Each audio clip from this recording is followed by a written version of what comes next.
Balitang politika, isa sa mga naging batayan ng Senate Electoral Tribunal para ibasura ang disqualification case laban kay Senator Grace Poe ay ang kanyang Pinoy na itsura.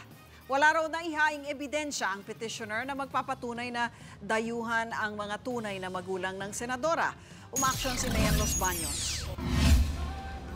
Isa raw sa nagpatibay sa paniniwala ng mayorya ng mga miyembro ng Senate Electoral Tribunal na isang natural-born Filipino Senadora Grace Poe ay ang kaniyang itsura.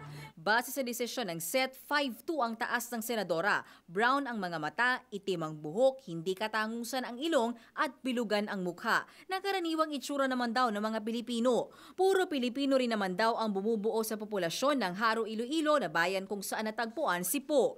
Dahil ipinagpapalagay na Pilipino ang mga magulang ng senadora, ang petitioner na si Rizelito David ang dapat daw na magpatunay na banyaga ang pinagmulan ni Poe, bagay na hindi raw niya nagawa.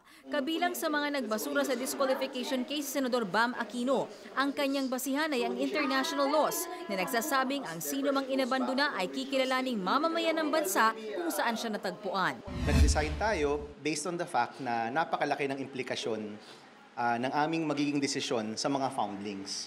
Kung lumabas na i-disqualify Senator Poe at hindi nga natural born yung mga foundlings, ito po yung makaka-apekto sa libo-libong mga foundlings. Hindi na po sila pwedeng tumakbo sa ibang posisyon. Dikit ang naging botohan na 5-4 at si Senador Aquino ang sinasabi ng ilan na naging swing vote.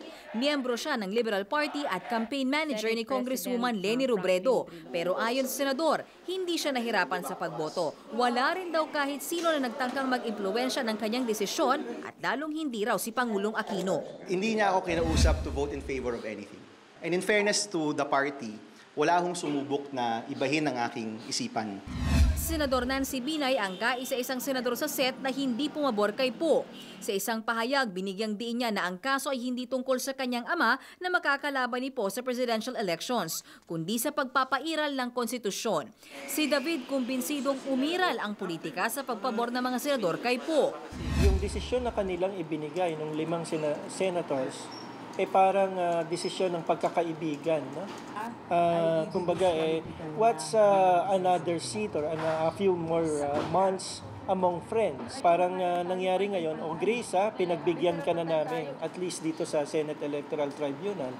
Kung aabot daw sa Supreme Court ang kaso, kumpiyansa silang maipapanalo ito, lalo 3 maestrado na raw ng SET ang pumanig sa kanya. Nakatakdang maghain ng motion for consideration ang kampo ni Lito David at dito hinamon nila ang 5 senador na bumoto pabor kay Poe na muling ikonsidera ang kanilang mga argumento at baguhin ang anilay maling desisyon ng mga ito. Bagamat aminado sila David na wala na silang bagong ebidensyang ipipresenta sa kanilang MR. Sabi naman ni Poe, dapat magpakalalaki si David at tanggapin ang pagkatalo. Umaaksyon, Mayan Los Baños, News 5. Be sure to come back. News 5 everywhere. Copyright 2015.